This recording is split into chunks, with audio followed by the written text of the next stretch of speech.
Good morning दोस्तों, आप सभी का हमारे यूट्यूब चैनल ERCP शर्मा में स्वागत है।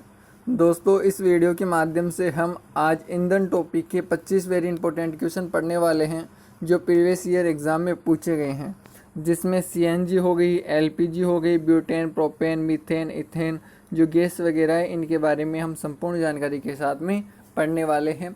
वीडियो बहुत ही बेहतरीन है, तो हम वीडियो को चालू करते हैं। आज का पहला क्वेश्चन है, वे पदार्थ जो जलकर ऊष्मा प्रदान करते हैं उन्हें क्या कहते हैं? तो उन्हें ईंधन कहा जाता है। ये ईंधन की डेफिनेशन कंप्लीट होती है हमारी। अगला क्वेश्चन है, लाल तप्त कोक पर जल वाष्प प्रवाहित करने से कार्बन मोनोऑक्साइड एवं हाइड्रोजन गैस का मिश्रण होता है, उसे क्या कहा जाता है? तो इन दोनों को मिलकर किसका निर्माण होता है? तो जल गैस का निर्माण होता है। किस पर होता है? तो सुन लीजिएगा, कार्बन मोनोऑक्साइड एवं हाइड्रोजन गैस दोनों मिल जाती है तो जल गैस का निर्माण होता है। कब? जब कोई भी कोक है वो गर्म है और उस पर आप जल वाष्प डालोगे तब। अगला क्वेश्चन है, निम्नलिखित में से कौन सा मिश्रण कोल गैस कहलाता है? तो कोल गैस कहलाता है H2CH4 और कोबाल्ट CO। तो यहाँ पे ए राइट आंसर हो जाएगा। अगला क्वेश्चन है, कार्बन मोनोऑक्साइड और नाइट्रोजन के गैसीय मिश्रण को क्या कहा जाता है? तो ये कहा जाता है प्रोड्यूसर गैस। ध्यान रखना, प्रोड्यूसर गैस कहा जाता है। इसे वायु अंगार गैस भी कहते हैं। वायु अंगार गैस भी कहते हैं। एग्जाम में क्वेश्चन आ जाए वायु अंगार गैस किसे कहा जाता है, तो प्रोड्यूसर गैस को कहा जाता है। प्रोड्यूसर गैस किससे मिलके बनी होती है? तो कार्बन मोनोऑक्साइड एवं नाइट्रोजन से मिलके बनी होती है। थोड़ा सा हार्ड टॉपिक है, आपका कभी पढ़ा हुआ नहीं है, तो मेरा आप सभी से आग्रह है कि आप वीडियो को देखिए। मात्र आपको जो भी याद होता है वो आपके लिए एक प्रॉफिट है, आपके लिए लाभदायक चीज़ ही है, नुकसान कुछ नहीं होने वाला है। आप इसको देखिए, एक बार नहीं तो 2 बार देखिए, याद हो जाएगा। थोड़ा सा हार्ड टॉपिक है, केमिस्ट्री थोड़ी हार्ड पड़ती है। अब हम बात करें बायोलॉजी की, तो आप सभी को पता है कोशिका वगैरह के बारे में आप सभी जानते हो, फिर भी उनके बारे में भी बाद में चर्चा करेंगे, पहले केमिस्ट्री को कंप्लीट करेंगे। अब अगला क्वेश्चन है हमारा, प्राकृतिक गैस में मुख्यतः रहता है, क्या रहता है प्राकृतिक गैस में? तो प्राकृतिक गैस में मीथेन प्रमुख रूप से होता है। CH4 जिसको कहा जाता है मीथेन, है ना। CH4 ध्यान रखना, मीथेन का जो फॉर्मूला भी होता है। ओके, अगला क्वेश्चन है, नॉर्मल ब्यूटेन तथा आइसोब्यूटेन का द्रवित किया हुआ मिश्रण क्या कहलाता है? ब्यूटेन और आइसोब्यूटेन का जो द्रवित मिश्रण है उसको क्या कहा जाता है? तो इसको कहा जाता है द्रवित पेट्रोलियम गैस कहा जाता है। अगला क्वेश्चन है, सुरक्षा की दृष्टि से खाना पकाने वाली LPG गैस, LPG की फुल फॉर्म होती है लिक्विड पेट्रोलियम गैस, सिलेंडर में क्या भरकर रखा जाता है कि गैस को गंध युक्त बनाया जा सकता है? जैसे कि आप सभी बताएं, गैस सिलेंडर यूज लेते हो तो जैसे ही लीकेज होता है आपको पता चल जाता है, तो उसमें क्या मिलाया जाता है? काफ़ी एग्जामों में क्वेश्चन पूछा जाता है, क्योंकि ये सुरक्षा की दृष्टि से इंपॉर्टेंट क्वेश्चन है, इस वजह से एग्जाम में पूछा जाता है, आपको पता भी होना चाहिए। तो वह कौन सी गैस होगी, आप सभी बताइए। तो राइट आंसर हो जाएगा मर कैप्टन, राइट आंसर हो जाएगा। अगला क्वेश्चन है, गोबर गैस जिसको मीथेन भी कहते हैं मुख्यतः होता है, क्या होता है? तो गोबर गैस मीथेन का ही दूसरा नाम है। ओके, अगला क्वेश्चन है, LPG में मुख्यतः कौन सी गैस पाई जाती है? तो LPG की यदि आप रोटियां खाओगे तो उसमें क्या हो सकता है आपका, बताइए। देखिए, मुख्यतः कौन सी गैस पाई जाती है?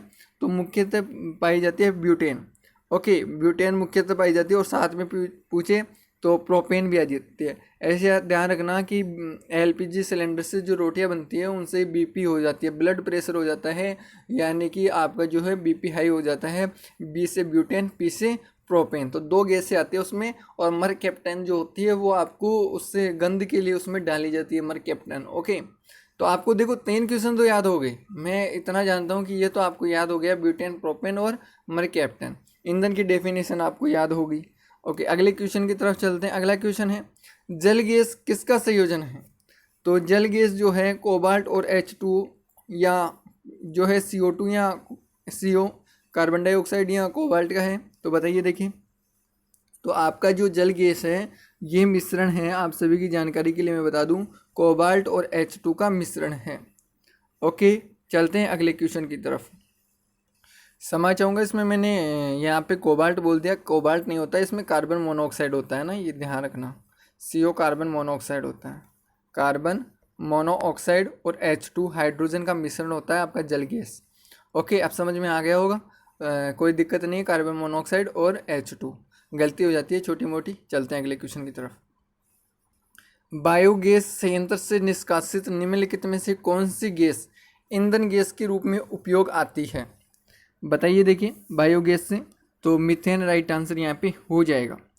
अगला क्वेश्चन है एलपीजी का मुख्य घटक कौन सा है? तो मैं बताया एलपीजी की रोटियां खाने से क्या हो जाती है? बीपी हो जाती है। तो ब्यूटेन प्रोपेन लिक्विड प्रोटीन जो है फुल फॉर्म आई गई है, तो आप ही बता दीजिए। देखिए एलपीजी की फुल फॉर्म क्या होती है?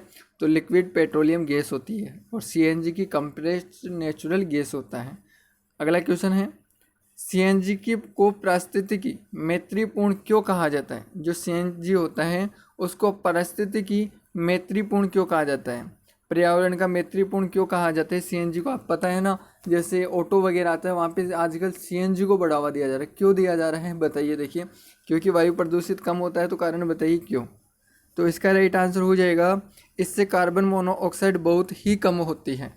जो कार्बन मोनोऑक्साइड होती है वो बहुत कम होती है, जबकि आपका पेट्रोल डीजल आप प्रयोग करते हो उसमें कार्बन मोनोऑक्साइड सर्वाधिक होती है, जो नुकसानदायक होती है, वातावरण को दूषित करती है। इस वजह से सीएनजी जो है पारिस्थितिकी मैत्रीपूर्ण पर्यावरण के लिए मित्रता का कार्य करती है। इसी वजह से सीएनजी को बढ़ावा दिया जा रहा है। ओके, अगला क्वेश्चन है निम्न में से किसका ईंधन मान किस सबसे अधिक होता है? यानी कि क्वेश्चन को दोबारा देखिए, किसका ईंधन मान किस सबसे अधिक होता है? थोड़ा सा क्वेश्चन ही इसमें गड़बड़ है। ओके, तो बताइए इसका राइट आंसर क्या हो जाएगा? तो यहाँ पे राइट आंसर हो जाएगा हाइड्रोजन राइट आंसर हो जाएगा।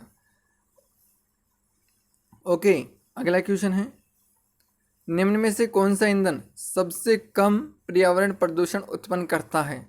कौन सा ईंधन है जो पर्यावरण प्रदूषण सबसे कम करता है? तो हाइड्रोजन सबसे कम पर्यावरण प्रदूषण करता है। अगला क्वेश्चन है रॉकेट में किस प्रकार का ईंधन प्रयुक्त होता है? तो रॉकेट में प्रणोदक, यहाँ पे सी राइट आंसर हो जाएगा। आज तक आपको पता नहीं था, याद रखना रॉकेट। ओके, संवेग संरक्षण के सिद्धांत पे जो कार्य करता है उसमें प्रणोदक जो होता है ईंधन के रूप में यूज लिया जाता है। अगला क्वेश्चन है किस प्रकार के कोयले में सबसे अधिक कार्बन की मात्रा होती है? तो सर्वाधिक एंथ्रेसाइट जो होता है, एंथ्रेसाइट में सर्वाधिक कार्बन की मात्रा होती है। ओके, अगला क्वेश्चन है भूरा कोयला किस नाम से जाना जाता है? भूरा कोयला जो है उसको अन्य किस नाम से जाना जाता है? तो लिग्नाइट कोयला भी इसको कहा जाता है। अगला क्वेश्चन है किसी ईंधन में अपस्फोट रोधी गुण को दर्शाता है? क्या दर्शाता है? तो यहाँ पे ऑक्टेन संख्या दर्शाती है। यानी कि कोई भी ईंधन है उसमें अपस्फोट रोधी गुण को दर्शाया जाता है, किसके द्वारा? ऑक्टेन संख्या के द्वारा दर्शाया जाता है।